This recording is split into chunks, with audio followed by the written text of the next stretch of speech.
Do you want to be a part of the CoCo community? Sure, we all do. So join this free weekly live talk show to find out how easy it is to watch at home and learn about your color computer. At the CoCoNation, more than 9 million men and women have participated in the community without setting foot outside their homes. And now at home in your spare time, you can see what's happening, or even join the discussion.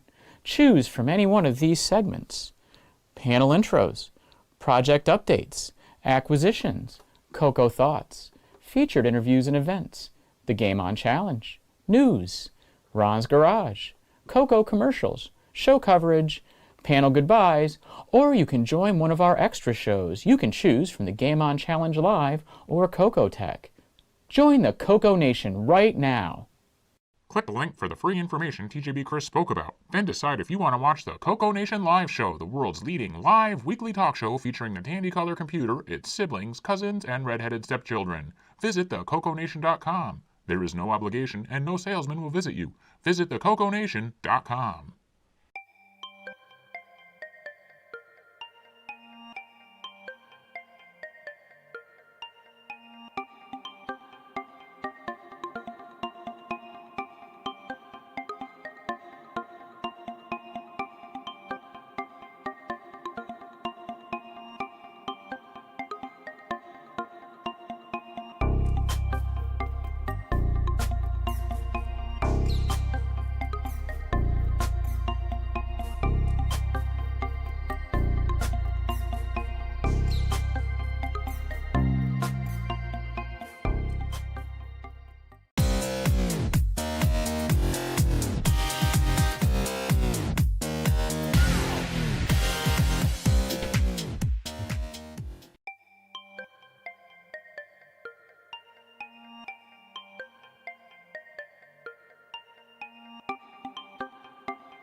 The CoCoNation show is an unscripted, live, and interactive broadcast.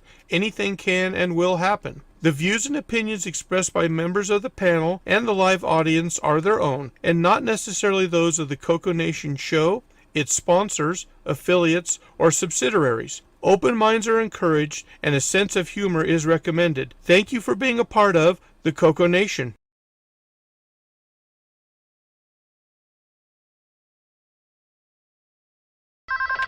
Radio Shack? Okay. What? The 80s called.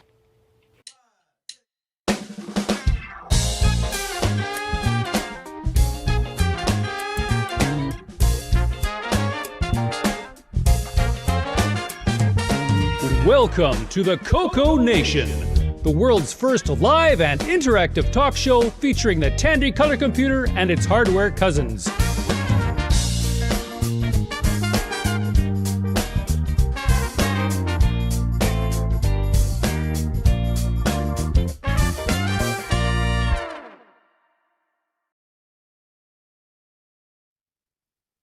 Hello, everybody. Welcome to the CoCoNation Show, episode 440. How's everybody doing today? Pretty good. Good. You're sounding very monotone. Yeah, I'm doing my MarcB Chris is- Boy imitation. Elvira. Let's see. In the chat today, or not chat, the panel. First up, we have Ron Deluxe. Hey, happy Thanksgiving, because I don't think we'll be able to share it with you because we'll be on afterwards next week.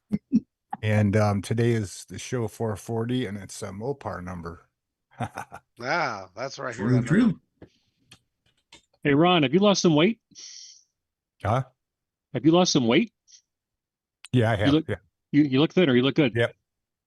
I'm all shriveling up. I'll be by the time spring comes around, I'll probably be 100 down. Very Cool. good. Good job. Okay, cool.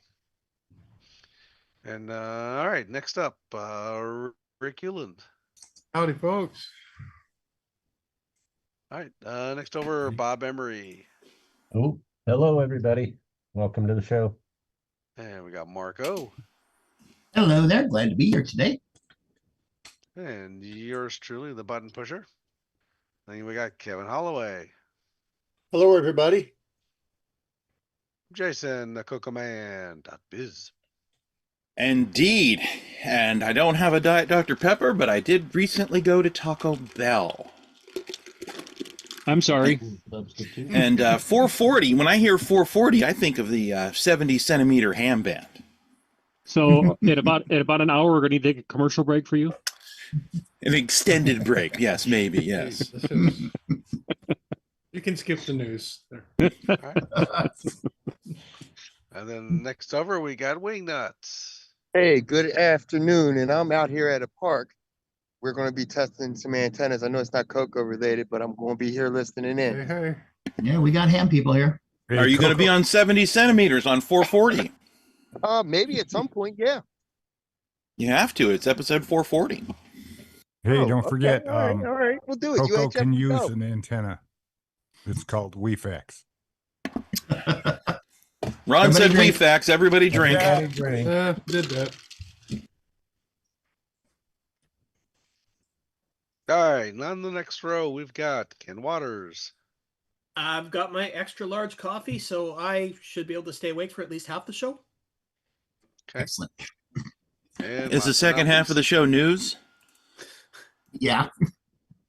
Well, But I'll we'll put make it games quick. first so Ken can make it, and then All right, then next up, we got Brian Weasler. Hello. Welcome to the show. All right, in the chat, Facebook or YouTube is still broken.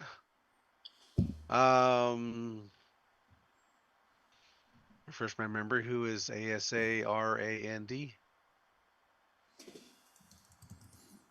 Well, I see well, chat on YouTube. Or did I you know, break it? it's- Hey, Kevin, No, you're gonna... They they give changed you- all the handles. yes, I you don't see get the that, handles. yeah. You just So get now the I can't original tell. name. So So now I we're can't tell who's who. Bill 17. Yeah, I don't know who Coco Man Video is either. Yeah. Yeah. All right, so we got Kevin Holloway, Micro Hobbyists, Michael Zwiffel, Brian Blake, Jim Rye, Marco, Sixy, 8-Bits in the Basement, Tom Eric Gunderson, Bill in an HSV, That'd be Bill Athing. Billy think, okay, and Joe Love a Coco. Gesundheit. We're gonna have to make a decoder ring for this. Something. Um, Eric Mott is here. Yes. All right, He that's is. everybody. All right, let's I guess start off with some project updates and acquisitions. And I turned off the wrong button. Let's try this one. There we go. First up, how about Rick? Sure. These are easy. First, I got some of these, which I'm turning into these. Let me blow you up here. They will be showing up. Oh, okay. So anyway, I got more of these joysticks, which I am turning into CoCo craft joysticks again. So if you want one of those, they're coming in day by day, going into stock. Mainly though, I found this. Hard drive of what? Looks like an Comcast? IDE hard drive. Notice Goodwill. Yes, leading into my SCSI. I need scissors. Okay, needed an IDE You're not allowed for the to have MM1, scissors. and there's no way to find what you want. I mean, Goodwill's not a place you go to find something that you're looking for. But I went to Goodwill. And it just happened to be there, huh? And here is a new Quantum IDE drive. No fingerprints on the cover. Brand new 1980s air. How does it smell? It smells like the 80s, man. Smells like faux wood paneling. What capacity is it? 300? Oh, they don't tell you back then. I'd have to do the cylinders and tracks and crap. Yeah, usually on those they would. It's this is, well, it's either 1 or 2.1 depending on what you do with it. Yeah, two gig. So yeah, so 2 gig or 1. So what is that? MFMRLL or something? I don't know. 2 gig? No. Anyway, 2 gig, ain't no 2 gig RLL. It's just all ID. Yeah, it's no, gotta be yeah, ID. yeah. But anyway, formatted and unformatted size. Yeah. I don't have to use my goofy IDE to other things translator anymore. I actually have a drive, and it's a new drive, so it may even have life left on it. So we just cracked it open here on the show. Brian Blake says back when Quantum was a decent drive. Yeah, they made drives for a while. Yeah, well, and then remember when Mac Store became Mite Store because those third height 40 gigs crashed and. I remember the term quantum fireball. And that was what happened to your data on those. Yeah, yeah. You remember the word stiction? Friction. No, stiction was the C gates where the parking thing got polished off, so the head would stick on what was supposed to be a perforated parking thing, and so it couldn't start. Right? And so you had to take your drive and go slam it. Yep. And maybe it would start. And sometimes put it in the freezer for a while. Yeah, that would help. Give it a good whack, you know. Your drive was like a snow globe. Then you suck all the data off before it won't do that again. Right, before it won't do it again. Exactly. You get 1 or 2 shots of that. Stiction was kind of evil though, because it would be, okay, it did it once, but now it doesn't do it for a couple of months. Okay, now it did it again, but now it doesn't do it for a couple of months. But now it did it again, and then one day it just... I want to know who powered their systems down. I mean, I always leave mine on all the time. It's much easier if they're running all the time. I worked at my community college, the mainframe stuff. They had disk packs that were on their last leg, but they eked literally a decade of use out of them by never powering them down. Oh yeah, if it never quit spinning, it never has trouble it's the starting. least amount of stress on the system is to never turn it off. Unless the temperature was stable. Yeah. Well, yeah, it was 72 degrees in the room with raised floors. But since they didn't power off, they didn't cool down. They didn't heat back up again. Right. Yep, There's no cycling of anything. The bearings never. Yeah. Yep. Okay. Along the lines of the IDE, if I may ask a question, have any of you had any experience with those IDE emulators? Meaning the ones that you could, it's like an IDE connector, but then you can put like an SD card or something in there to emulate an IDE hard drive without actually having a physical. I have a need for because I got a system with an IDE hard drive, but I want to put something, modern. That's not a spinning disk, but yet I want to emulate an IDE hard drive. I've Well, got compact the flash is parallel. And there's simple adapters for compact flash. Isn't there a problem with well plus BIOS? plus I've got the I've got an IDE to SATA adapter that I was going to use for the MM1, but I will experiment with that because you could probably stick an SSD into that and say, "Hey, I'm solid, man." You know? Okay. I just don't know if anybody's seen any adapters out there. I haven't gone looking yet, so it's not like I'm. Yeah, they're out there. When I use an adapter, I like to adapt to something that I can use. You know, so an adapter that goes to an SD card, but it's a proprietary sort of thing that's now stuck on an SD card doesn't do me any good. But an adapter that goes to a SATA connection, well, now that SATA drive can go into a lot of things besides the adapter that got the data onto that SATA. Right. You know, Yeah, because I got the one system here that has an IDE hard drive in it, but then also there's some CoCo stuff that I want to try it with as well. So I was just looking for something without actually having a spinning disk. So okay, I'll keep looking. I'll do both experiments and let you know how this thing works. Okay. And Amazon is revealing that there is such a thing as a SD card to IDE adapter. $14. Who's saying that? It's on Amazon, actually. Oh, it's on Amazon. Oh, I see. Okay. Yeah, SD card IDE, and it pulled up an item that looks looks reasonable. Whole pile of them. Okay. Post a link. Yep. Yep. There we Same go. thing, Well, over and over and over again. okay, I'll keep looking. So I mean, Okay. I'll go looking. Actually, I just like I said, I hadn't started looking. I just know if anybody had any experience with any and would want to recommend one. So okay, thanks. All right. Let's see.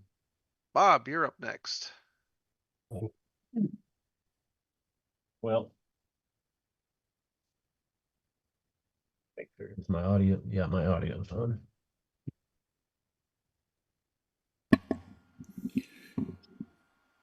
So I have been working on keyboards, obviously. Yay.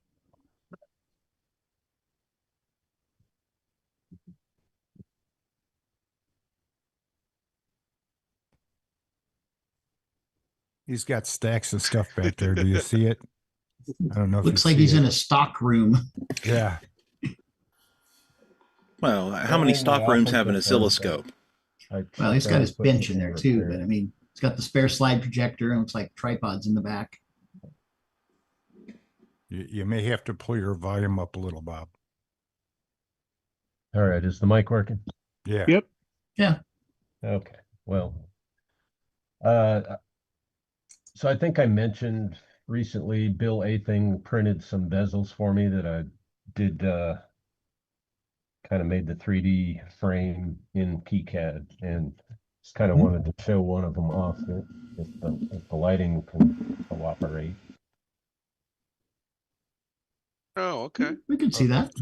This time you have actual letters on there. Yeah. So this one still has some incorrect labeling. Oh no, this one's got stickers on it. Not stickers, but whiteout and a fine point Sharpie. Well, not stickers, looks but good. decals. And you can see the little bit of hot melt glue that makes an LED bezel, and that works pretty well for the surface mount LED. And then what's on the red key? At this point, nothing, but I will put either ESC or break. Or both. CoCo 3 had both. Yeah. How about a Cylon? That's trademarked. Should say, give me a. But the thing I'm most, I guess, pleased about is how well the switch here, the push button, kind of lines up perfectly centered and it's cut out. So. And what's that for? Is that for the fix everything button? So that is the button that is supposed to switch the inverted T arrow keys here. Oh, nice. Okay. Into a digital joystick. Oh. So there's also a joystick cable kind of attached to the back here. So unfortunately, there is some sort of I've got a glitch in my wiring here, and I've already made one bodge, but there's still something. Whenever I plug this in, if I hit the switch, the CoCo reboots. So there's a wiring error. It's a feature. So it's a reboot switch and not a reset button. Yeah. and this. I think there was probably an easier way to do that. It looks like your keyboard could be used to be put on your lap, so that'd be helpful. Yeah, I mean, if reach you around behind the CoCo. It can actually, and that's something Bill A thing is already working on, just having a remote cord. I think he's working on a USB remote cord too for his 3D printed case. But even regardless of that, you can just use a 16-pin, ribbon cable. It worked. Marty Goodman had one like that. But yeah, with the bezel turned out really nice. The fact that I was able to 3D model this, the piano switch and the Arduino in KiCAD, and it kind of worked out just like real life. I'm kind of blown away. So I'm going to actually pull that up in KiCAD and share my desktop. Oh, you said KiCAD. I thought it was going to be a kitty cat. Kitty cat. KiCAD. Yes. Let me pull up Nyan Cat. Meow. So does anybody have any feature creep for our current presenter? Is there a real-time clock? No, Thank you. Okay, I've set it now. That's actually possible because there's a mounting point over here for an ESP32 that is kind of, it doesn't connect to the keyboard, it connects to the joystick, but it could very easily have a real-time clock attached to that.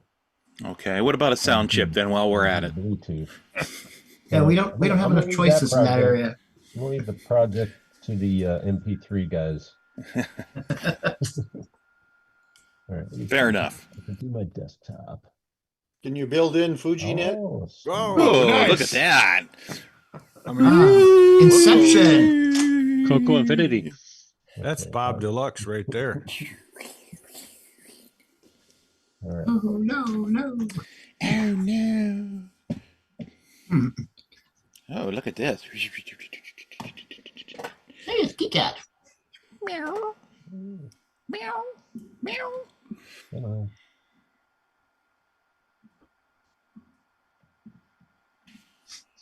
Meow. Being slow. All right, so you can see the keyboard there. I'm going to hit Alt-3 to render it in 3D. And I do not have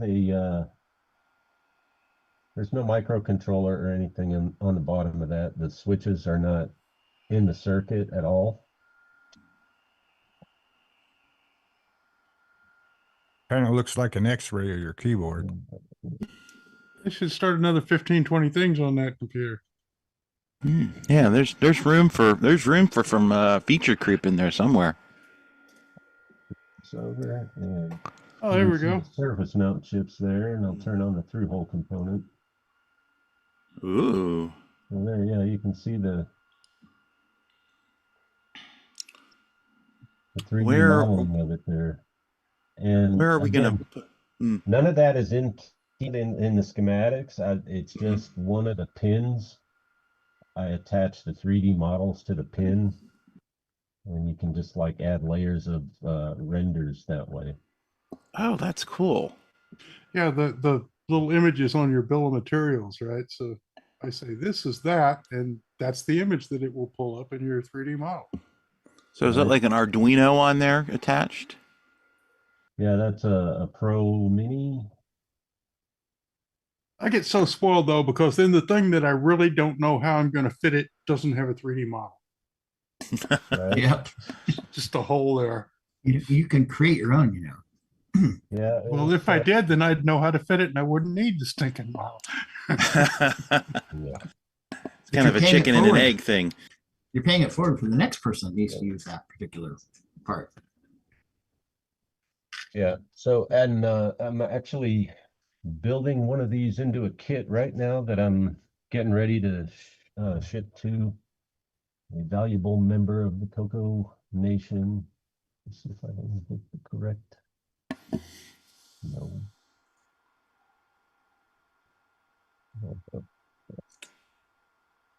Getting a set of keycaps ready for the next build.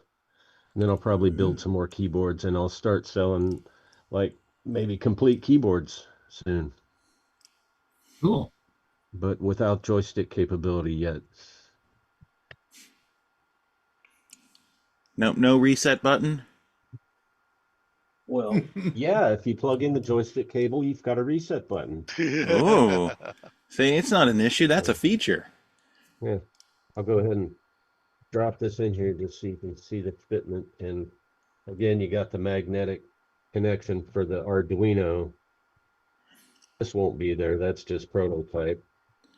I say, how are you going to route the joystick cable? It's going to be Bluetooth. Ah. Traditional wireless routing.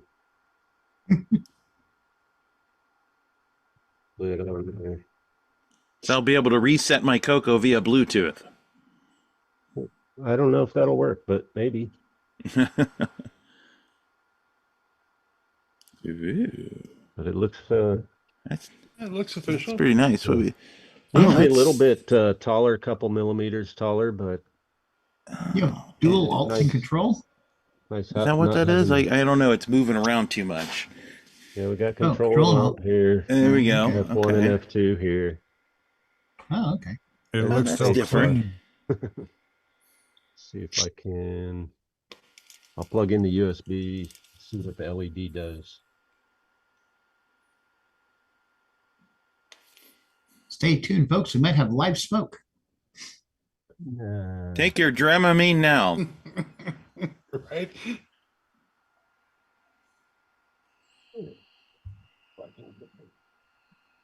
All right, everything is underneath everything else somehow. Tom It's Eric for your Gunderson says, inconvenience. Yes. Tom Eric Gunderson says you need to make it wireless. So you are going Bluetooth, right? Yeah, that's the plan, is to actually try and make it compatible with wireless keyboards. The Portacoco's wireless controller solution. Gotcha. So they're making a kit to turn a Black Beauty into a wireless controller, so that would basically be what I would attach here, hopefully. So is that a raised floor you're on? Yes, sir. Computer floor? Okay. Hide the goods underneath. I like it. Yeah. So this is just the power LED in sleep mode. I don't know why it's turning red. I think I have the wrong code on the microcontroller.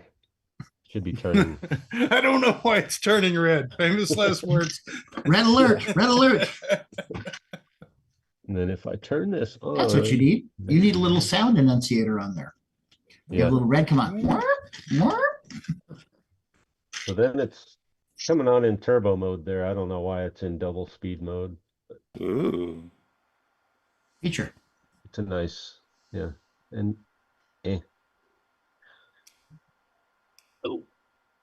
overall, Wayne Campbell says, is this a demonstration on how to let the magic smoke out? I have seen no magic smoke. So far. The machine still works. Is that light pulsing? Yeah. No. It draws you in. More. Alert, alert, alert. Danger, danger. Let's see if the LED test thing does its thing. Oh, I didn't plug in the keyboard, so I can't control it. Oh, well. That's about all I got for now anyway. I've been mainly working on making it just more user-friendly for people to install it along with the turbo board so that they can have the cool LED functions. And eventually I'll get that stupid joystick working. So like if you put in the high speed poke, the light will change colors? Yeah, in theory it goes to the red, green, blue fade, which is supposed to be the normal mode. And then high speed mode is what it's doing right now. That's turbo double clock speed. It's yellow, fades to red, and then back to yellow. Okay.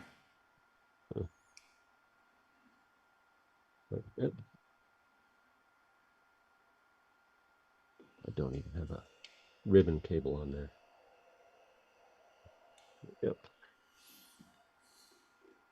Let's see.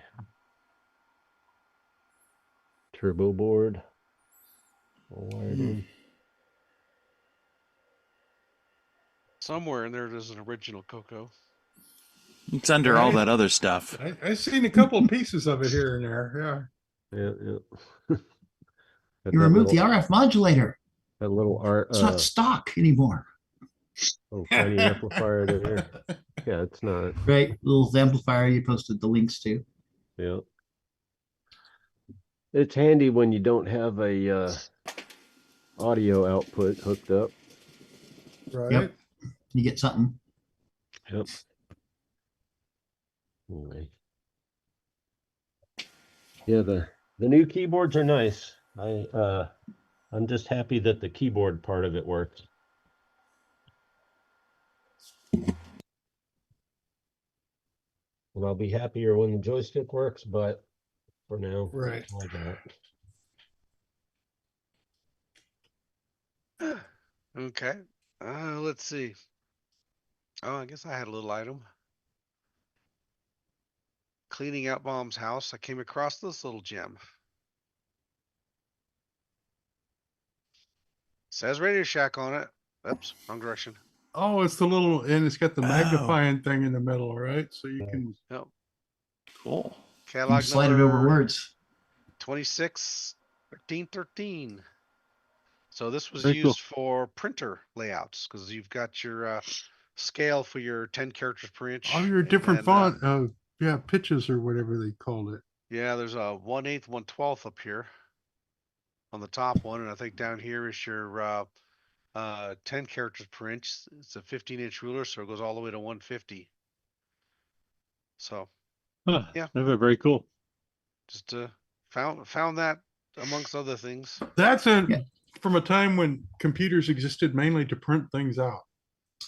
Yeah, very handy when you have like the wide form factor paper like Well, the yeah, Rebar. you're You trying to slap it fix up there. Yeah. columns of tables of stuff. So really Yeah, like that make is sure a your godsend. heading's in the right spot. Yeah, like when you're having to fill out pre-printed forms Good forms.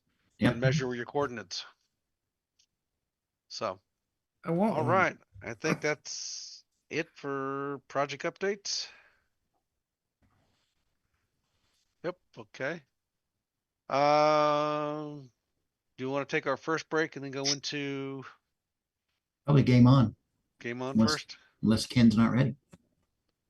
Ken's always ready. I'm as ready as I'll ever be, which is not. Well, So that's not Like the saying rest of much. us.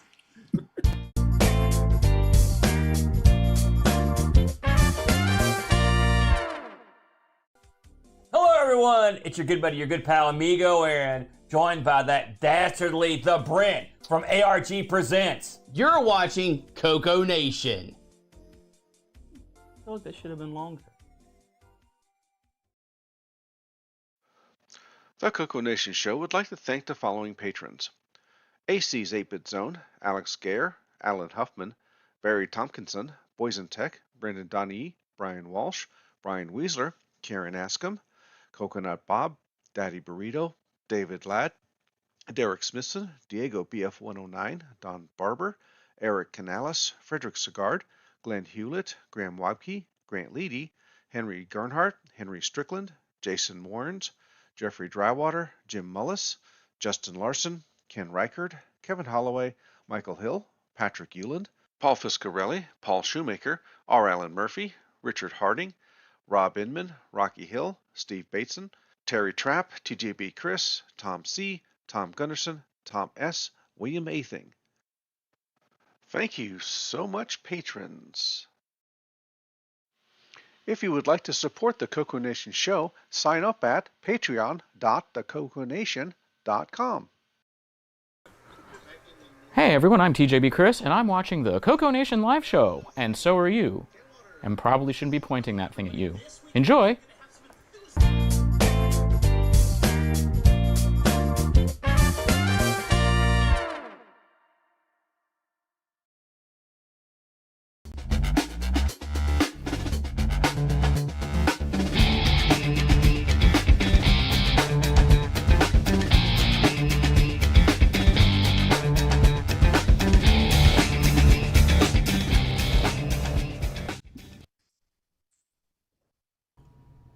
Welcome everybody to the CoCoNation Game On Challenge of the Week results video.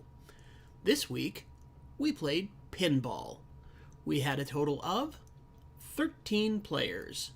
We had Canadian Retro Things with 10,630, Rich N 11,480, Damon Beals 12,890, Ed Rhodes 13,630, Henry 14,080, Coconut Bob 15,730, Brian Blake 16,750, Marc O 17,780, Tasman 19,950, Shenley 23,160, Mike Zweifel 75,190, Mark Castellan 84,110.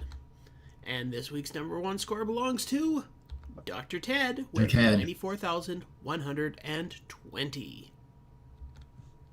Thanks everybody that played, and we will see you again next week. And the CoCoNation salutes Dr. Ted. Salute! Now, I do have to mention that there was a secret 14th player that did not post his score. He put the score in late. Alrighty then. It was Mr. Buck Owens, and he also didn't want his score put in because he has actually had the pinball game for a long time as a tester for Nick. So it he thought it was a little unfair that he's had like many weeks longer to test the game than we did. So his score was 130,140. Okay, so as the originator of the hee-haw salute thing, we should give him a special salute. Oh, definitely. Salute. And I've actually got video of him wrapping the game. So cool. I will just share this. Secret beta tester footage. And since you caught me away from the microphone, I couldn't push the button to give him a salute. Oh, well, we can do it. We can salute him after we watch this. So here he is. Here's the rollover, right? 97,000. So we can watch the rollover to 0. Now, he did mention that it's interesting as the higher the score you get, when the 2-time multiplier's on, the ball tends to disappear a lot off the screen. So that's not actually it's not actually the footage. It's actually doing that in the actual game. Yeah. Although at the moment it's cutting out all over the screen because your bandwidth is really slow. Right. Well, that's the video. So, and watching it live on the video, it's cutting out quite a bit too. So, and here it comes. So, just proof that there should have been an extra digit on the score. It actually does have it. It is recording the 6th digit. Just not displaying it. Yeah. You'll know though if you're playing the game. You'll know if you're past. Yeah, I think this game took him an hour and 10 minutes. Yeah, it was a very long game. It's not really the ideal. You don't want to be playing a pinball machine for over an hour. Well, I don't know. But I figured it's only probably going to be 2 people who are ever going to do that anyway. So. Oh, there was 3 people in the scores this week that were up to over 75,000. So, oh, and there he's wrapped it. Yep. So. 90 points. Oh yeah, that should be a score there. 90 points. Loser. Yeah, 160. Well, I'm sorry. That was last place. The CoCoNation salutes Buck Owens. Done in hindsight is if the score is wrapped in the high score table, I should have colored the score a different color so that you know if you only have 100 points and it's a different color, that's over 100,000. Yeah, like a red or a blue. Maybe in 1.3. Yeah, maybe in a version 1.3 later. Because that wouldn't have been hard to do. I just didn't think of it at the time. All right. So but most importantly, the elusive bug is gone. So as long as you've downloaded the proper copy, and I will show version some footage. 1.2, yeah, yeah. I will show some footage of that not happening during the live game on challenge. So, yeah. But other than that, I mean, it's pinball, so I don't know if there's really many tips or tricks for it. Just learn to use the nudge. The nudge at the is right the big time. one. Yeah, learn to use it at the right time. I mean, you're going to tilt the machine a few times beforehand, trying to learn how to do it just right. But That sounds right. The game is pretty giving as far as or generous rather for giving out extra balls really, and for getting the ball return. You can get them quite often if you're a good player. So even if you lose the ball, you can get a ball back. So hence and the fact that you can get that multiplier, turn that on and keep the ball in play for as long as you can, all your scores are doubled. Yeah, that makes a big difference. It does. It's a big difference. Yep.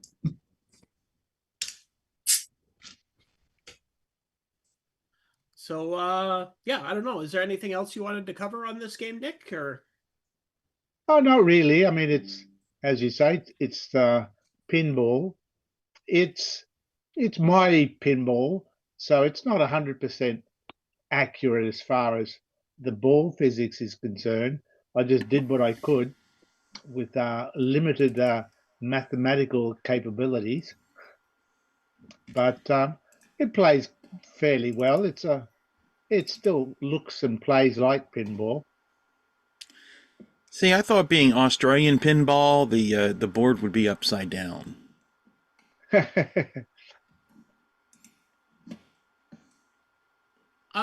Yeah, so I don't know. I guess there's not much else to say about it other than it's a really fun pinball game. Best one I've ever seen for the CoCo 3, so it's the only one. Shh, we weren't gonna say that. Definitely visit Nick's itch.io page and get this one because it's worth it if you enjoy pinball games. What is Nick's itch.io page? NicholasMarentes.itch.io. Yeah, that'll take you to the main page. I've put all my programs on that itch.io page, all the sellable programs, but also all my older freebies. So you can download. I'm sure someone can. Yeah, if you have a look at it, they're all there now. I'm sure someone can throw that in the YouTube chat. Marco hasn't done it already. Wow. Okay. I was away from my computer. Oh. Geez, Marc, come on, keep up. Yeah, no, I know. I don't know how to spell Nicholas. That's why I wanted to put it in the chat. It's Nick with an Olas on it. NICKOLAS. Like St. MOUSE. Yeah. Okay, I got the URL. Yay. So there you go. It will be in the chat soon, and you can visit the page and buy. You don't all have of to Nick's learn how to games spell. and download his free ones, and then just have a party. What's that one that Nick's games? Can we get that one that plays itself? Mm-hmm. Neutroid?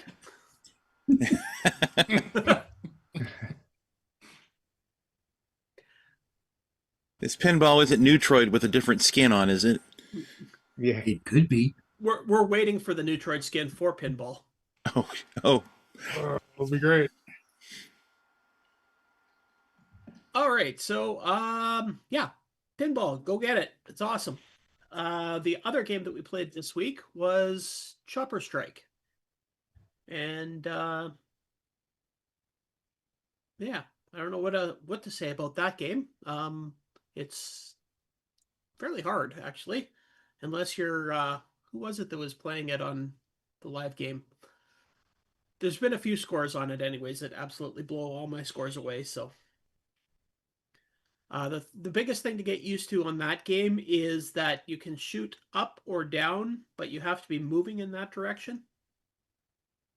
But you shoot at a 45-degree angle, so. And don't kill your own men, because if you shoot somebody on the ground, you lose a life. I'm coming to save you, buddy. Oops. So don't shoot them, just hit them with your chopper. It doesn't sound any better. No, it doesn't sound any better, but you don't lose a man if you run them over with your chopper. Okay. Say that again in a Arnold Schwarzenegger accent. Take it away, Jason. Run him over with a chopper. Ow! Ow! I think I can do that one better today. That's right. I know. I wanted to say, get to the chopper. Run them over with a chopper. I was not prepared. Ow! Okay, that's enough, Jason. I think so. I think so too, for everyone's sake, including mine. Yes. Well, I see that Sloopy's not here today, so I guess I'm going to have to talk about the live game on challenge. So, where is that? There we go. And so here we are. This is later in the program. I just wanted to show this one. Watch the pinball game and in the bottom of the screen there. And let's see. Should be happening right away. There we go. Oh, that's an early one, is it? Yep, somebody did not download the patched version. Ah, yeah. And then he was going to try to just let the score run up and keep the score. And keep the score, but when he tried to dislodge the ball, it tilted, but the ball never came out, so he had to reset the machine. Yeah. That was Sloopy, by the way, who, oddly enough, that's why he's not here. He also didn't post a score, so we also had another 15th secret player that didn't post a score. Because there's living proof right there. He was playing the game, so. And cheating. Yeah, you can see the game up here in the top left-hand corner, playing Chopper Strike. What's that high score there is like 46,000. I think my high score on it's about 1,500. So. Hey, Coco Man. 60 says maybe you need to reduce your Dr. Pepper dosage. I haven't had any Diet Dr. Pepper today. So maybe that's a problem. I had some Mountain Dew. So we did actually have, I think 7 people was our top number of players.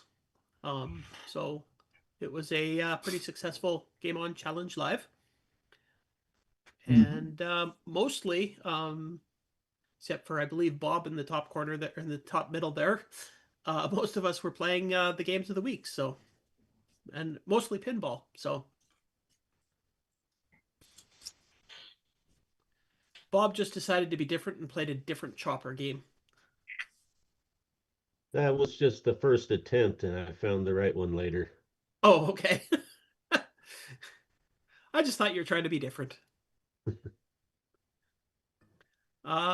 Yeah, so Thursday, if you want to join us for the live Game On Challenge, just go to the Discord channel, live Game On Challenge Live, on Thursday nights at 5 o'clock Western time, which is, I don't know, 8 o'clock Eastern. So just join in. You can play the games of the week or any other CoCo game you want. You can play it on real hardware, play on an emulator. You can use the Play Now button in the CoCo archive. But yeah, just come, join us, play, make fun of everybody's other games that they're playing. Because, yeah, that's what we do. And we're doing that this Thursday? As far as I know, that's your guys' Thanksgiving, isn't it? Yeah, we'll all be asleep from turkey. So yeah, it'll be Game On Challenge Tryptophan edition. So if people show up, I'm assuming there'll be a show. If there's no show going on, it means everybody's passed out. Or in line for when the store's open. Yeah, Oh, could heck be with in line that. for. Oh yeah, you This- go to the store before you pass out, and then when you wake up in the morning, you're in line. Yes. All I know is that here in Canada, our Thanksgiving was like a month and a half ago. So. Yeah, you got it out of the way early. Yep. In time. Now, do you have Canadian Thanksgiving? Do you have like turkey and stuffing, or is it like moose and? Okay, it's not like. Yeah, but what do you guys do for Black Friday? We don't have a Black Friday. Oh my God. We have actually for us the day for all of the really cheap stuff was Boxing Day. Day after That's the day after Christmas. That's the day that after makes sense Christmas. to me. Yeah, if you couldn't sell it for Mhm. Christmas, I'll go pick it up myself. Yep. Well, that's It's the the day day that you go return all the presents you don't want and buy what you do The want. one you did. Yeah. Well, after Christmas is when you buy all next year's decorations that are on sale. That's right. See, now I thought Boxing Day was created by cats. It's actually was created by the in England by the elite society. It's a day where the owners of the houses and stuff traded places with the servants, and the servants basically get a day off after Christmas, and the owners of the house have to serve the servants. Interesting. I thought it had more to do with cats and getting in boxes, but that makes more sense. But yeah, here it's mostly cats in boxes. Right. That's what Amazon is. Yep. Yeah. Way It's to just entertain your nothing but a bunch cats. of- Exactly. Nothing but a bunch of toys for my cats. I get stuff and the cats get boxes. Oh, the crinkly paper is good too. Yes. Well, you leave the crinkly paper in the box, and they really love that. All right, so yeah, Thursday, be there. There might be a show this Thursday. I don't know. We'll see. But yeah, so let's take a look and see what the game for the next 2 weeks is going to be. Drum roll, please. This Not one's going to Neutroid, be is really it? hard to. This one's going to be really hard to know what it's based on, but just try to guess. It's not. Mm. Not getting it. Rat maze? We're not doing Pac Rat again, are we? Nope. It looks like it's based on Moon Patrol. Joust. It's Neutroid. See that moon right there's some full moons all over the place, and there's a couple quarter moons up there at the top. Yeah, it's Moon Patrol. Those are really good guesses, but unfortunately they're wrong. So this Answer? is an oddly controversial game in the history of the CoCo. This particular one we're playing is Snak Pac. We're playing on level 1, but this is actually a game that was released 4 different times under 4 different names. So, with very slight differences. As a matter of fact, one of the versions that was released, the author didn't even know it ever got released. Somebody else released it under his name. Beauty. One It's of like those. Donut Dilemma. So yeah, we're gonna play Snak Pac on level 1. So Is that CoCo 1 and 2 or CoCo 3 only, or? Snak Pac, I think. Well, it's CoCo 1 and 2 for sure. It should run on CoCo 3. It was released in I think 1982. So Okay, I'd never heard of it, so I wasn't sure. well, just a second. Forgot I had another page I wanted to have up, but I forgot to bring it up, so I could tell you guys information about it. Are there any bonuses for playing the other versions? Not really. So there's Snak Pac, Pac Tac version 2, and Pac Tac II. They're all basically the same game. So yeah, it's a color computer 123 16K. It's Nice. I know it's one of the ones that people are probably going to get a bit annoyed with because it's one where if you stop moving your Pac-Man in one direction, he stops. So, Wow. Mm. but it's an early version of Pac-Man on the color computer. This particular one was from Tom Mix Software. So, There is a CoCo 3 RGB patch, it says. Is there? Oh, I didn't Yep. look that closely. Yeah, details. Well, you can play the CoCo 3 RGB patch if you want. Ooh. I usually do.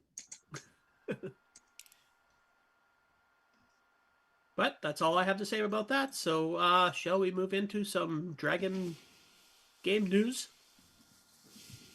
Just Dragon news in general. Or Dragon news in general, and I can get more coffee because my big cup of coffee is now empty and I need some for the news. Oh. Okay. Don't we all? And here we go. When you want the latest in TRS-80, Tandy, Dragon, MC-10, and all of their hardware cousins, no matter what it takes, or where news breaks, from around the world to your nation. The CoCoNation News with L. Curtis Boyle. Today's special guest presenter, Marc Overholzer.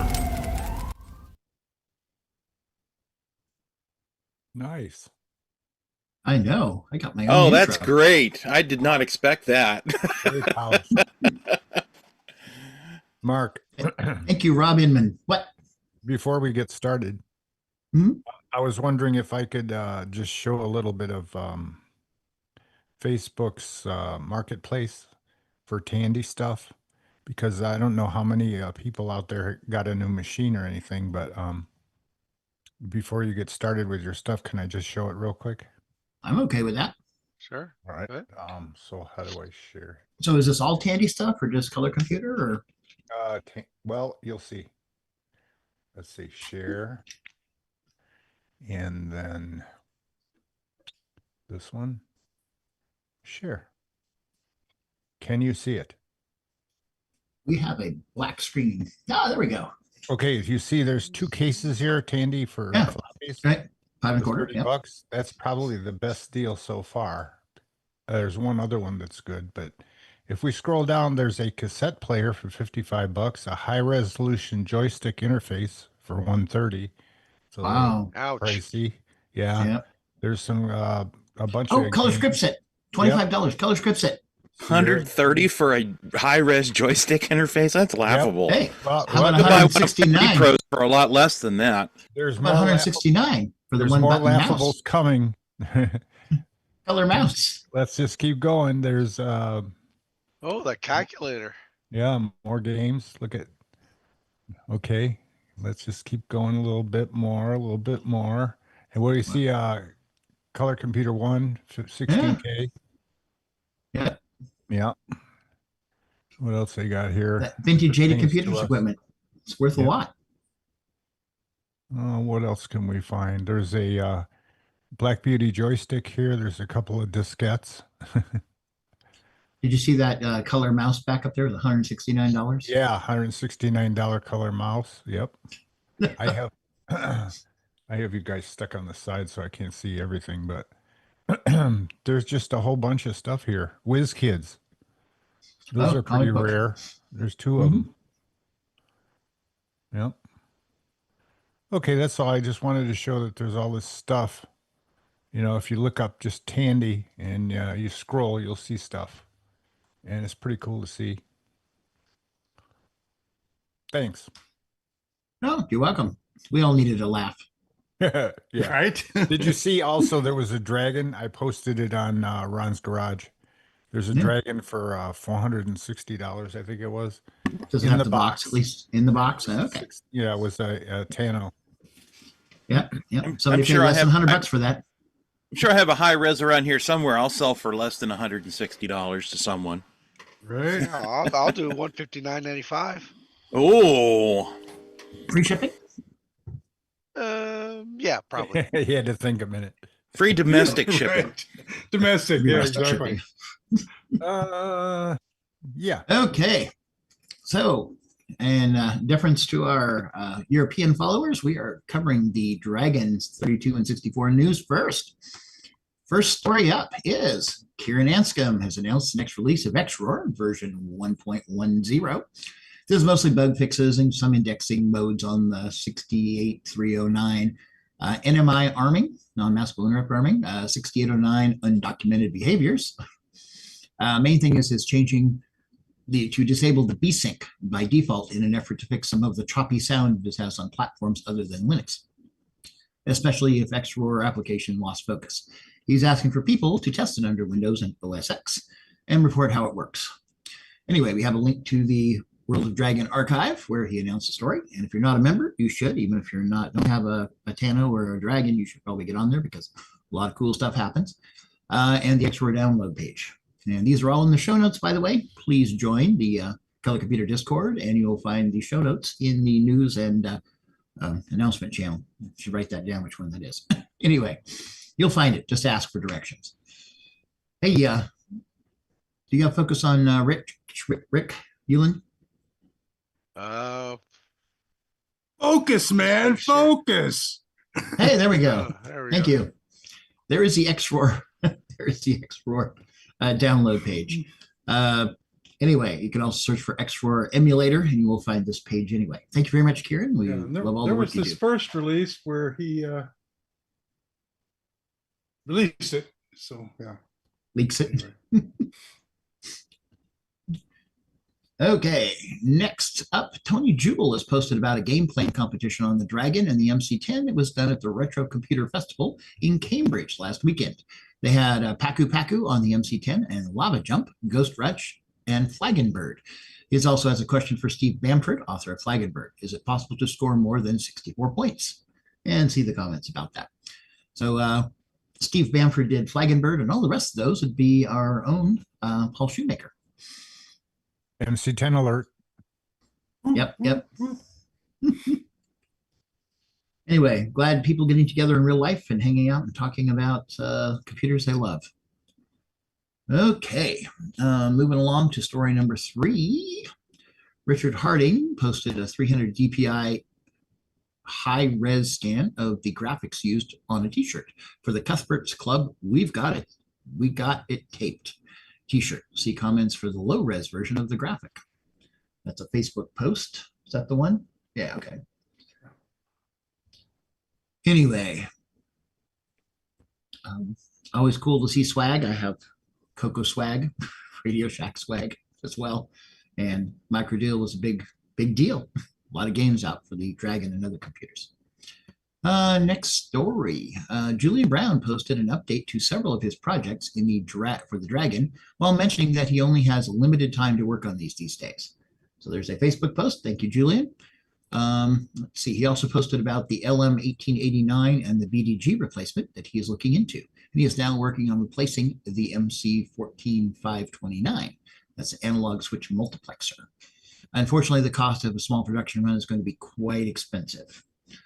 Anyway, maybe he should do some pre-interest and find out how many he should be planning on making. Maybe we can get leverage some of the mass buying, quantity buying price breaks. Anyway, thank you, Julian, for working on these projects for people. Up next, John Whitworth posted in the Dragon Facebook group that he is nearly ready to make new PCBs for his new lowercase board, which will replace the fiddly half-pitch DPI switch with a hex encoder. These boards will fit in any CoCo 1 or 2 or Dragon 3264 that uses the original 6847 BDG. This is not the T1 model with the built-in lowercase. It is designed to coexist with the Super RGB as well as some CoCo. Some CoCo models may need a ribbon cable extender.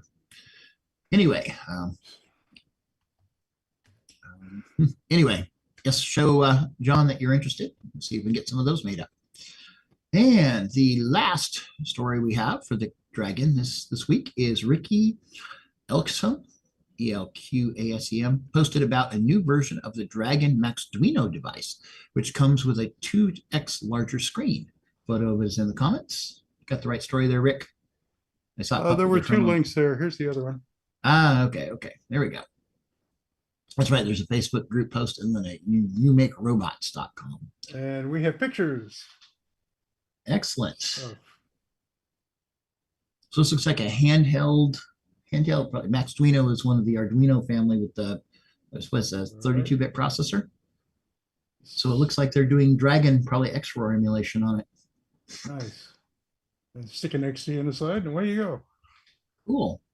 A handheld portable device to play your Dragon games. Bet we could get Dungeons of Daggeroth on there. Right.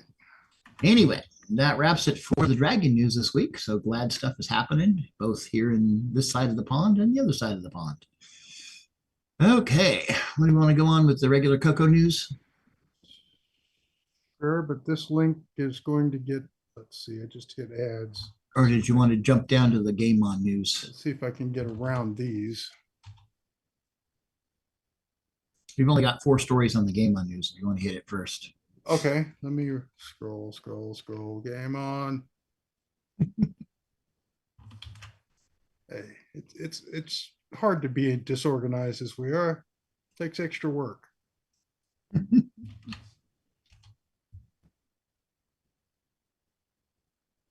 Oh, Mike Miller says it's a tape emulator for playing CAS files. Is that what the... No, it's from an SD card to... Ah, okay. That makes sense.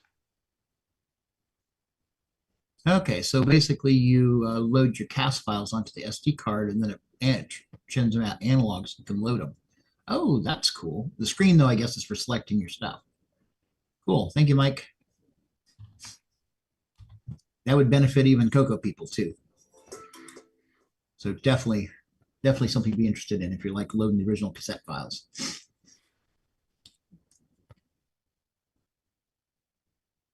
Okay, we got the right screen up. Looks like we do. Yeah, this is startup Game On.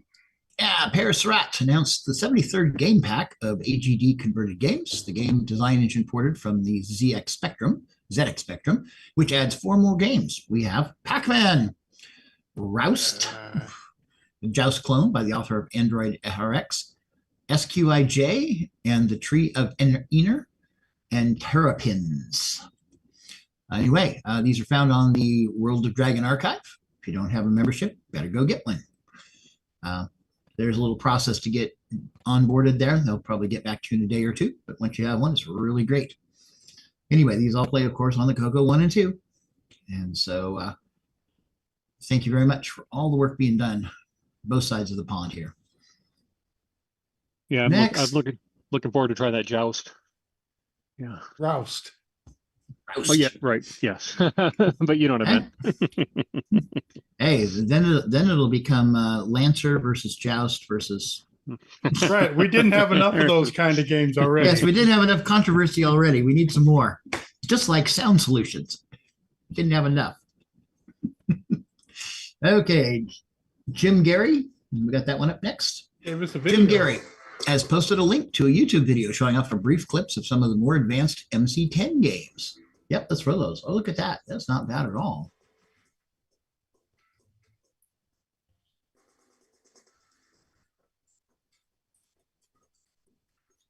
And it's from the YouTube copyright-free music library, so we don't have to worry about playing the audio. Hey, look, it's a pinball game. Not as good as that other one, though. Who made that? I forget. I don't know. Some Australian. Oh, a Now I'm going to Tetris have to game. kill this with prejudice. That's to make fine. it shut up for a minute. That's fine. Please, on any of the YouTube ones, please subscribe. Looks like something's interesting, and like. Most of these people are not in it for the money; they're in it for the attention. It's not a bad thing. Right. Okay.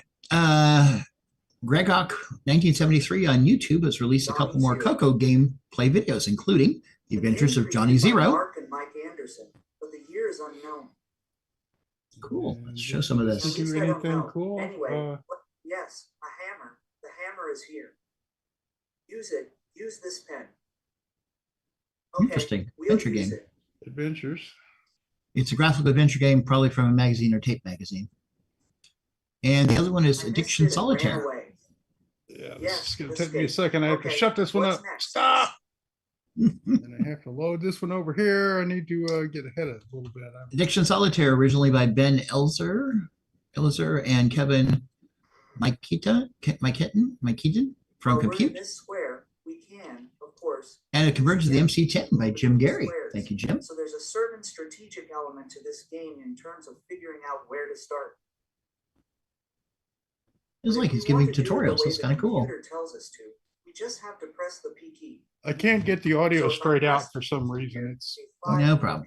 from my That's speaker enough. through my mic around the corner and down the hall. So That's sorry about fine. that. Moving along. And the last game on news story we have this week, Retro Trailer 2 on YouTube did 2 CoCo gameplay videos this week. For Fury, without artifact color.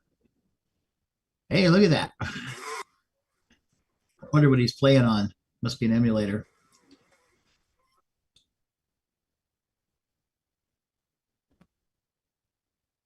Too bad, didn't realize you could turn on artifact color and get a little bit better, more interesting animation. And the second game is Gauntlet 2 for the CoCo 3. Unfortunately, his screen capture is missing off the left side of the screen, so we're going to miss part of it. So.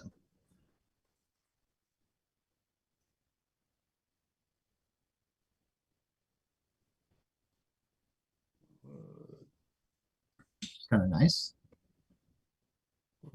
Okay, here we go. I see.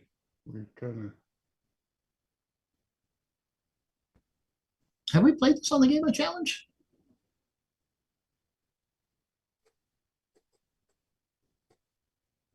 Jeez. I don't know. Looks like something we could play. I mean, it's a single player game. We got points. We should Well, gamers died. It's too bad we should get this on the get this to the committee, the Game on Challenge committee. Yeah. If we've done it before, I don't remember it, so we should do it. I don't again. remember at all. Ken I must be remember the asleep. name. I just don't remember us ever playing it. Yeah, I don't remember seeing it before. So yeah, I'm new to the CoCo, guys. Only since 2012. Whopping 13 years. Right. This Youngster. might be worthwhile to try because I'm pretty sure we have not done this one. I don't recognize the top-down play.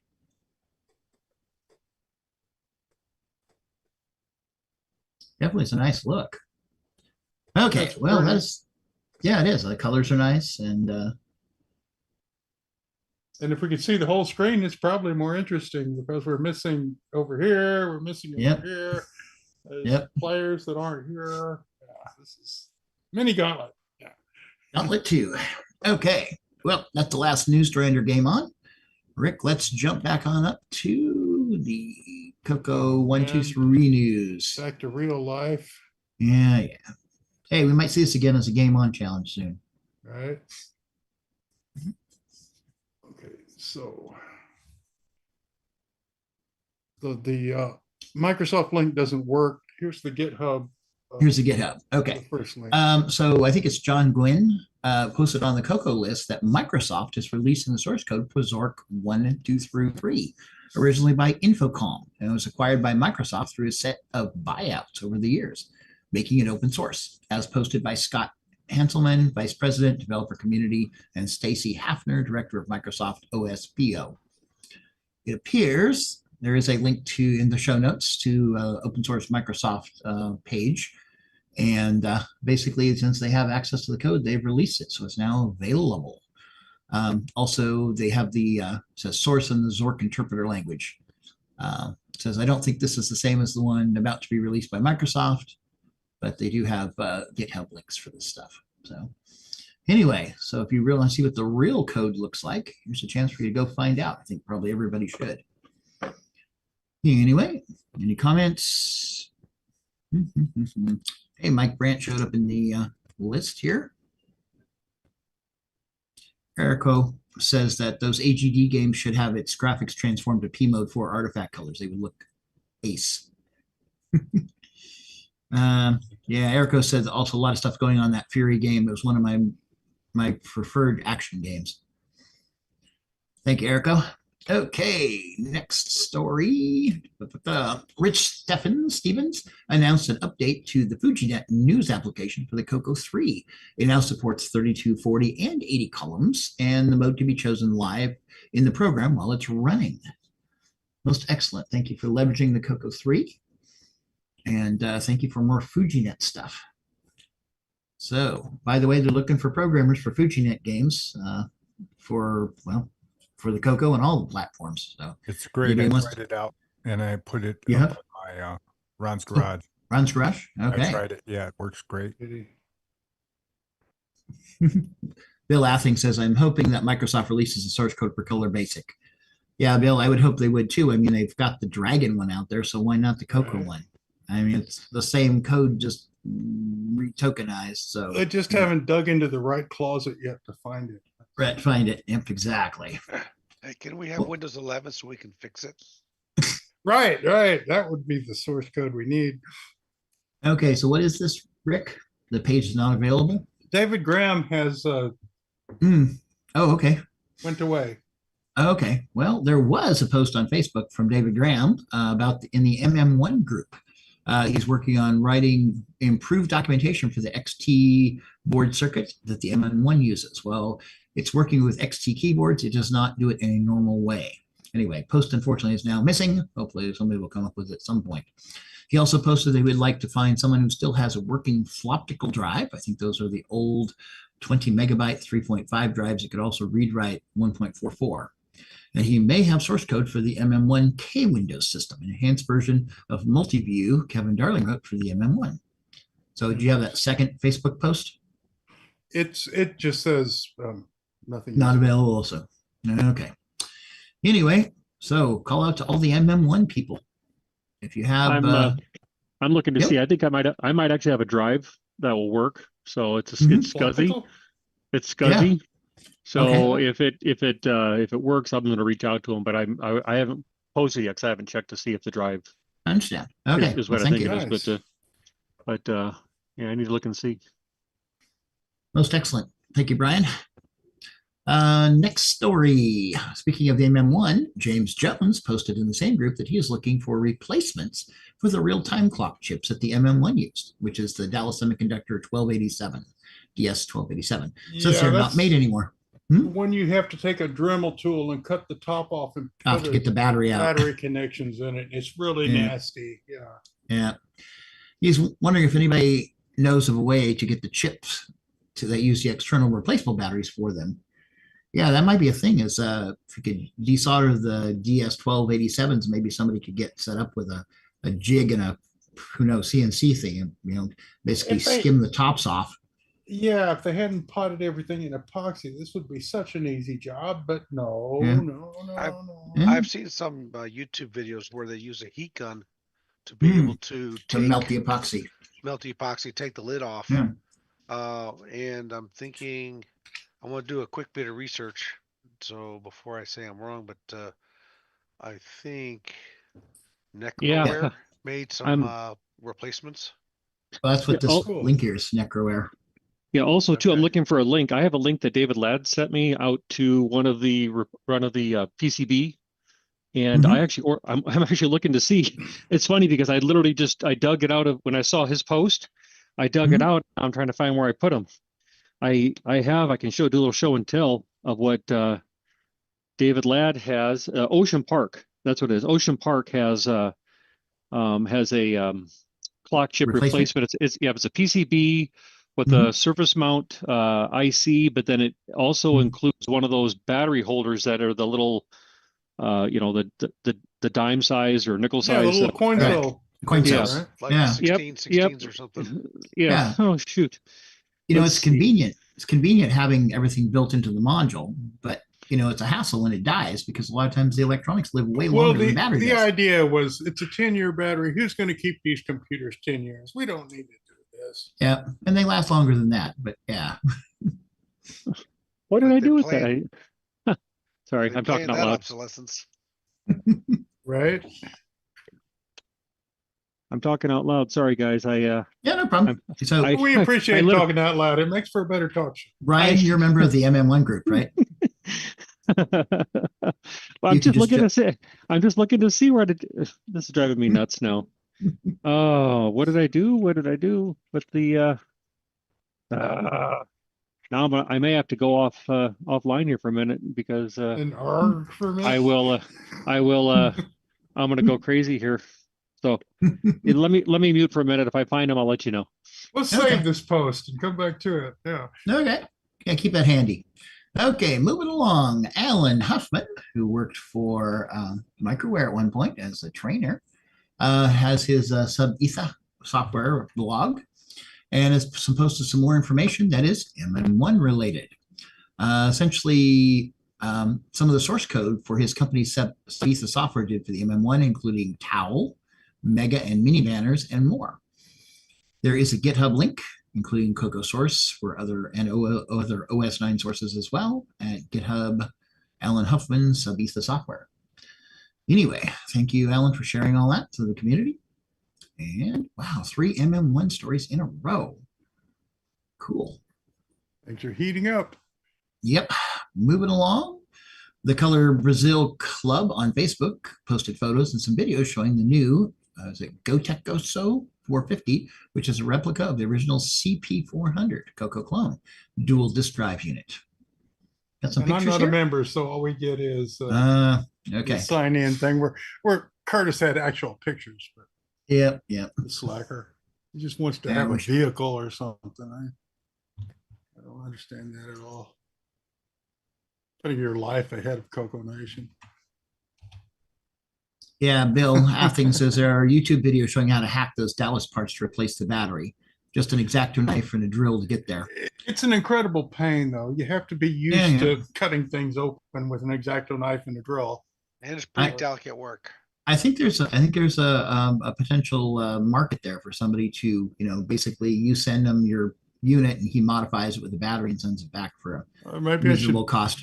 buy a bunch of them for 50 cents and install new Yep. smartwatches. Then modern stuff. Yeah. I regained sanity. I found them. If you guys want, I Okay. can turn my Yes. camera on if you want to see what I'm talking about here, the pieces Yeah. and stuff. So Sure, switch. Switching back to the batteries. is Marc around? Oh, Mark we B? don't have a camera switcher. Oh, yeah, he might have stepped away. We got here. Yeah, switch over to Brian there. He's got stuff to show us. All right. News story related.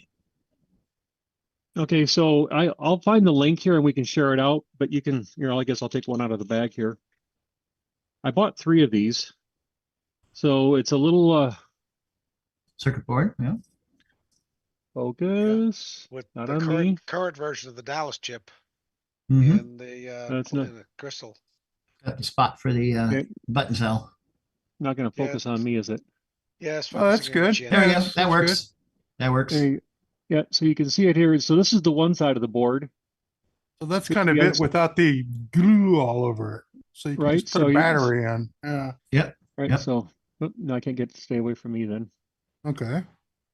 That's where the chip goes. Yep. The chip goes on this side here. So and So you have then to put machine pins on it, and you have to put. yep. So here's the chip here. Yeah. I can't get this thing to stop focusing on me. There That's we go. okay. Let me see what it looks like So generally. yeah, I can't remember the model number of the chip. I'll see if I can find the link and we can share it out to the show. Yeah. So you have And one of share- those, and then you have Posted in the MM1 group also. then here's the little Yeah. surface. There's your The coin cell. the coin holders. thing. Yep. Yep. And then also you use one little crystal. Oops. Yep. You can see the crystal here in the bag. Then so it's just Yep. it's just these little pieces here, but I'll find the little Ocean Park. But yeah, it's real cheap. You buy from DigiKey, don't you? Yes, I did buy DigiKey. I recognize that label. Who Oh, doesn't? okay. Right. So I'll find the link and I'll share it there in the thing. So yeah, but yeah, you'd have to put a row of headers on each side of this, but you can see it's the same footprint as Yep. the Dallas. So So just plug right in. And next time you just put a battery in the stinking thing. And you don't have Yep. to. well, so you hardware guys, so I do have chunks of header, that are, but the pins are like IC pin chips that you put through a through hole. Do they make header that you can buy that's thinner, more like an IC type pin? Because the headers that I have, you push those into an IC socket and square. They blow it up. They're square. Yeah. Yeah. Rather than Yep. thin. Yeah. So I don't know if they make a thinner, like you can see here. So like here's a CoCo memory module, right? And Right. you can see how these headers here, even these are kind of those stick style, but the but the socket that these things go into are designed for this thicker pin.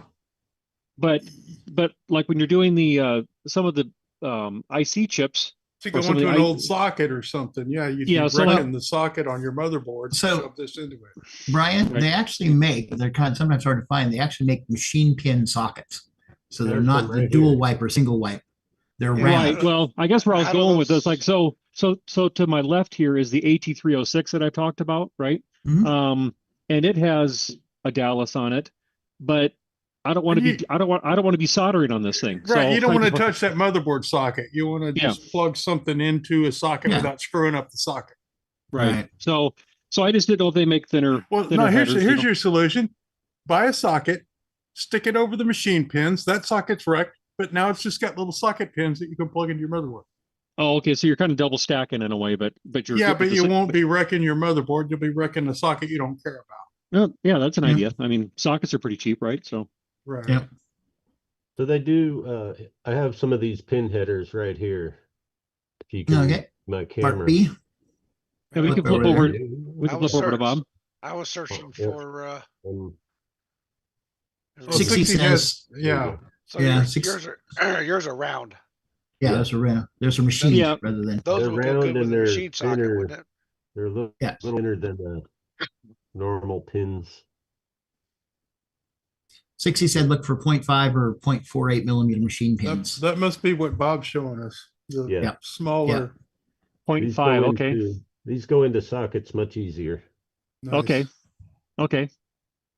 0.5 or what'd you say, 0.5, 0.4? Okay. 0.48 millimeter.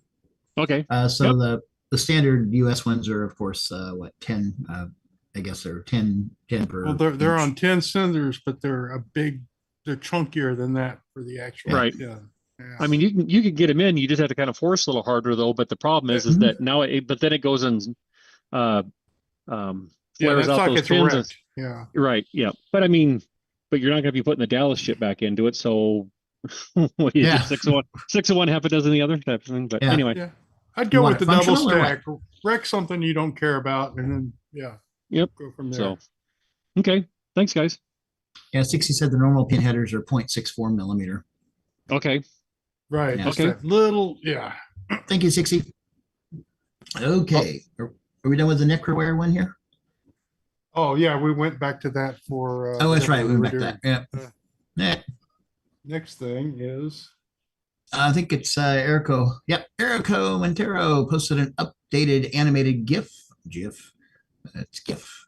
Of his SG4 game. He does amazing animation. Go ahead and play that. He does amazing animation with such low resolution. I mean, his characters look like they're actually walking, moving, you name it. It has no go. You should just click on it, should go. It does no go. It's just a. Oh, there we go. Not a thing. No. Man. Okay. It's not liking you. Oh, there we go. Yeah, look at that animation.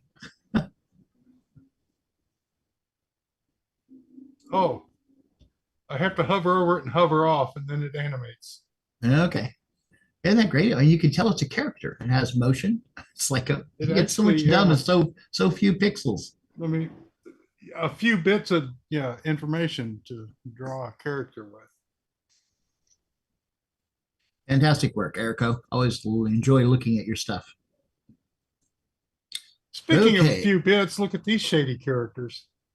Alan Huffman posted some of his Sub-Asa Software Facebook page, some digitized photos taken with the CoCo and the MicroWorks Digisector, the DS69 digitizer. This was used in a 1993 Mid-American CoCo Fest to allow people to become the third person in a remake of the infamous Three Musketeers photo on the CoCo 3 ROM, showing some of MicroWare's programmers who worked on the CoCo 3 ROM and OS 9 Level 2. One posted beside Mark Hawkins and Ted Earls.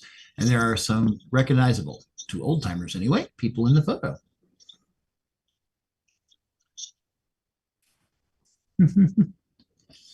Okay, Marco Spendletti, author of UG Basic Multi-Platform Cross-Compiler, has released the CoCo 3 version of the Push Ori 64 game, previously out for the C64.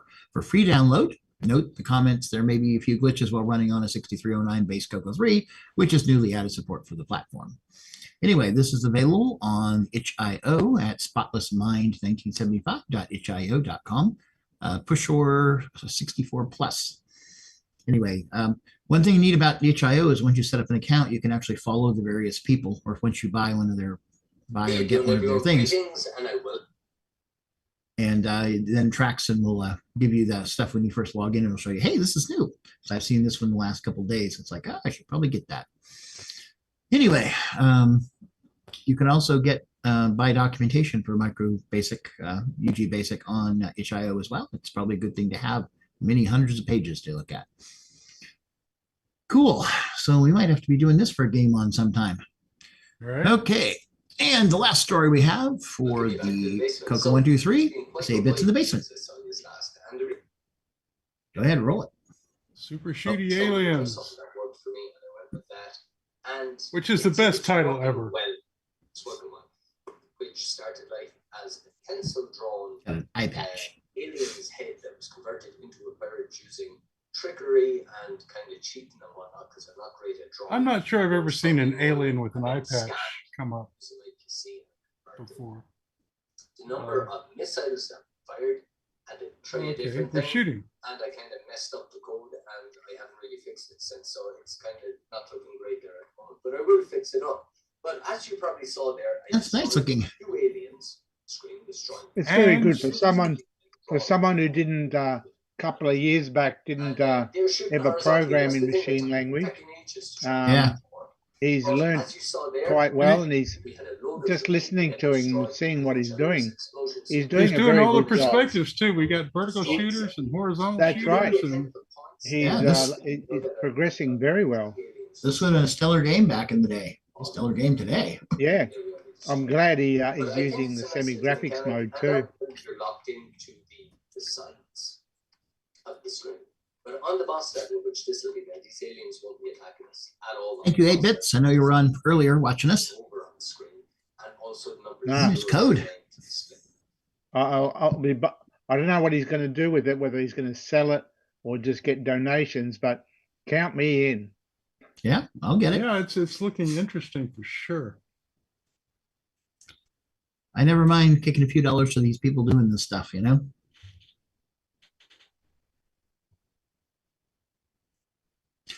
And that's the last story we have of that, but we do have a little bit of MC10 news once you're done showing all that video stuff there, Rick. Oh man, I gotta start another browser. Yeah. Should I be able to post it? Should I be able to post a link in the Facebook chat? You can do that, yeah. Oh, because I did on my phone and I'm not seeing it come through. All I see is my comment. Okay. Paste it in the Zoom, and one of us that has permission. And someone who's special can do it. Okay, will do. Yeah, it keeps the spamming down, so we'll see about getting added to the authorized user list. Okay, and we have 2 MC10. The first one is from Jim Gary. Surprise, surprise. As reported last week, is porting Dual Alien from the Japanese PC 6001 to the MC10 using Greg Dion's MC Basic compiler. The original game had some embedded ML routines for speed, machine language, hence the need for the compiler. Jim pointed to a YouTube video showing the original PC 6001 game in action. So there should be, yeah, it must be the original Dual Alien one there. Little video, okay. I mean like this? Yeah, like that. Yeah, yep. Roll that footage. The graphics are more understandable than the instructions. Yep. What do we got? Oh, we're back. Oh, wow. The Allocated Nostromo, that's one that's that Alan Paradise has been working on. Yeah. Let's see. This is obviously character-based. It seems like it's got programmable characters that NEC. Yeah, they must be, because I mean, this is what they. Oh, did we switch? I could have swore this started out in a different language. Oh, it did. It started out like this. Right. Okay, So we're not crazy. We're into the game. Okay, don't want to steal the thunder, Rick. Want them to go watch the videos. Oh, Okay, yeah, there you go. Also posted another silly type-in of the Canadian flag that originally appeared in the 1979 book called The Book of Interact Programs. Oh, look at that. Oh, Canada. Is in fact a flag. Yep. And our second story, Jay Mundy, the man behind the Spriteworks We and are its new done with MC10 game. Hang on. We had too many Oh, you're drawing Jim Garys. No problem. Let it draw the flag. There we go. Okay, there's Jay Mundy. Jay Mundy, the man behind the Spriteworks and its new MC10 game, Us, posted on the MC10 Facebook group that he is looking for feedback on his two MC10 games, including how he teased the public with the background videos, the professional packaging, and the game itself. To help encourage him to write more MC10 games, please visit this Facebook group post and post your comments, suggestions, and probably feature creep, because we're all good at that. Hey, Ron? Yeah. How are you liking the new Us? It's a lot game? of fun. A lot of fun. Yep. And, Yeah, and you got you're gonna cool, have to try it out. Yep. got cool, cool packaging to go with it. Yeah, it's just lots of fun. It's a lot different than the run-of-the-mill MC10 game, that's for sure. Okay. It's like advanced 101. Cool. Okay, I believe that is all the news other than announcements for upcoming events in real life. So let me scroll back on the list here to the top. By the way, these are all in the news notes for this week. I posted them about an hour and a half ago on 2 hours ago on the CoCo Discord. You can join the CoCo Discord by going to discord.thecoconation.com and become a member. And you can go check out these show notes and everything else that was the Coconuts doing, hanging around there, talk about, and see all the other things, plus the Game On Challenge stuff there. Post a link to join the CoCo Discord right there. Okay, so Rick, you have any of the, yep, there we go.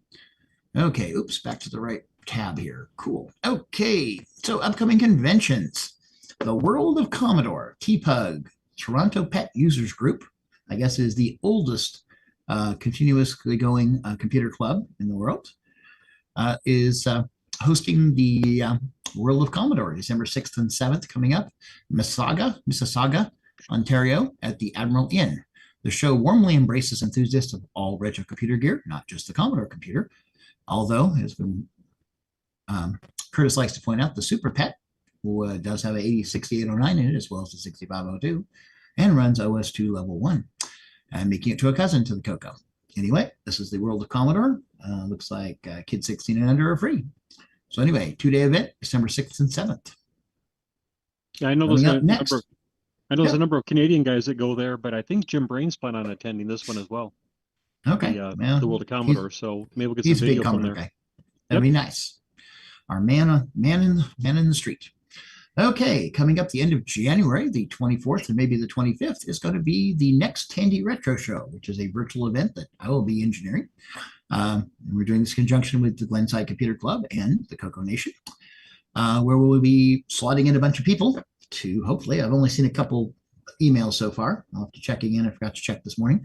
But hey, we're running out of time. It's 2 months away. I'm going to post some more stuff on Facebook, talk about it on the CoCo Discord, and there you go, post on World of Dragon too. Basically, we'll schedule 1 hour time slots, maybe 2 hours if you have something that's really intense, and just show off your stuff from your own home business or lair. So if you can't make any of the in real life events this year, you can join this one. Show off your stuff. I've had some good ones in the past. Probably, I think Brian was that cool one where you guys took apart the it was the hard drive, wasn't it? You recovered the hard drive.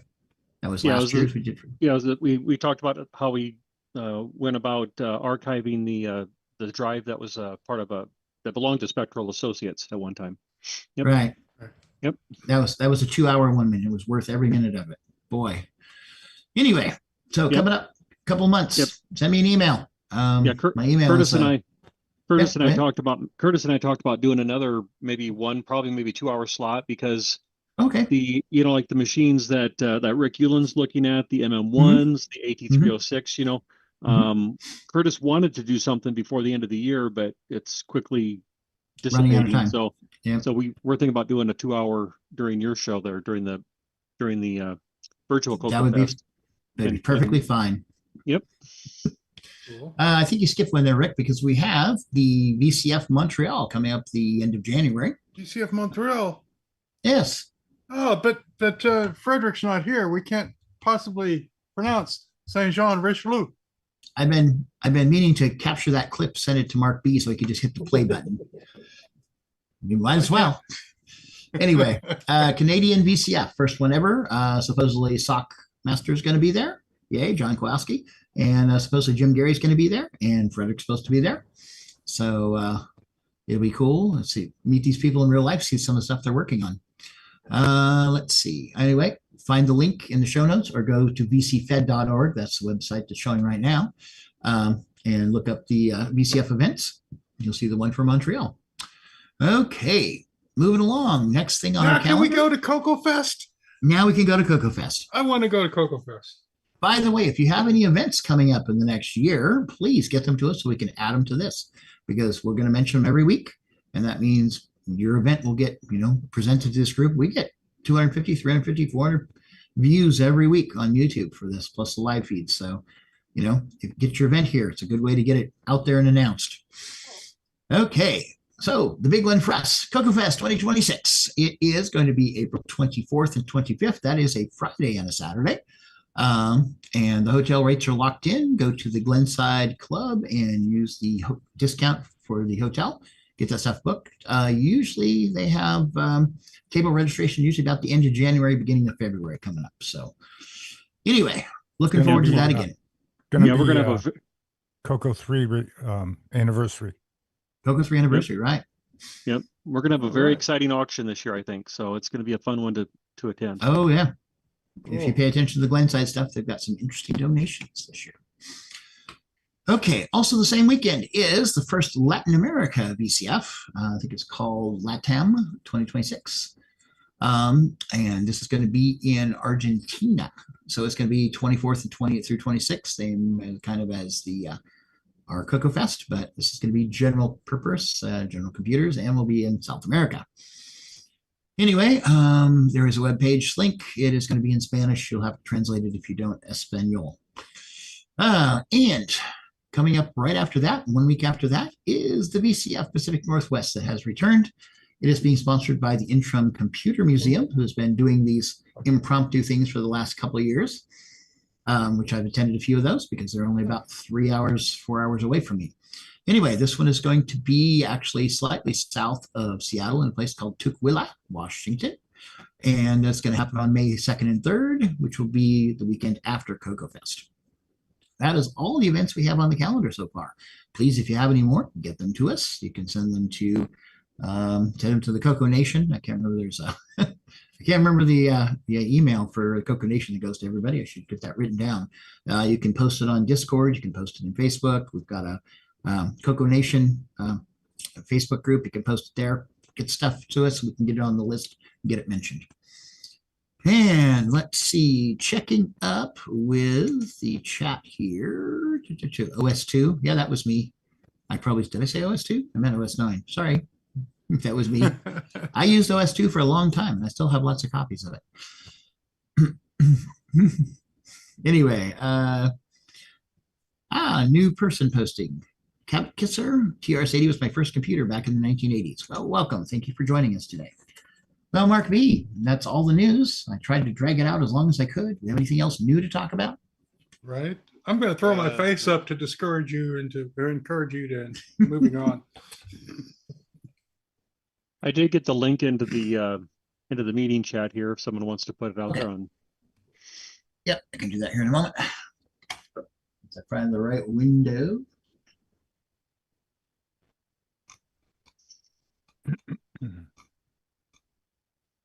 Meeting chat, there we go. Okay, OSH Park, huh?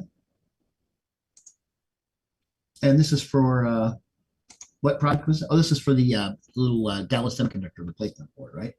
Yes. That's the link to the piece. That's the link to the PCB and the project that's out there on Ocean Park. The Okay. thing It was that James Sage Jones Park. wanted. Yeah. Yeah.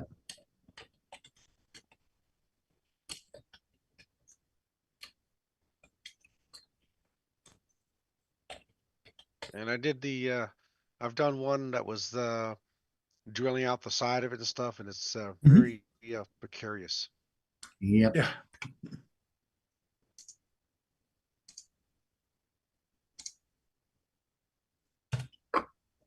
Okay, Mark B. Anything else? No, I didn't have anything on my list. I tried to drag it out. Anybody in the viewing audience wants to say something? That's all right. A lot of us got Christmas decorations that need to be hung. Yep. I Still got a suppose few leaves we to could, blow we around. could play Mark back at 0.75 speed. I do have one more thing to announce. Oh, okay.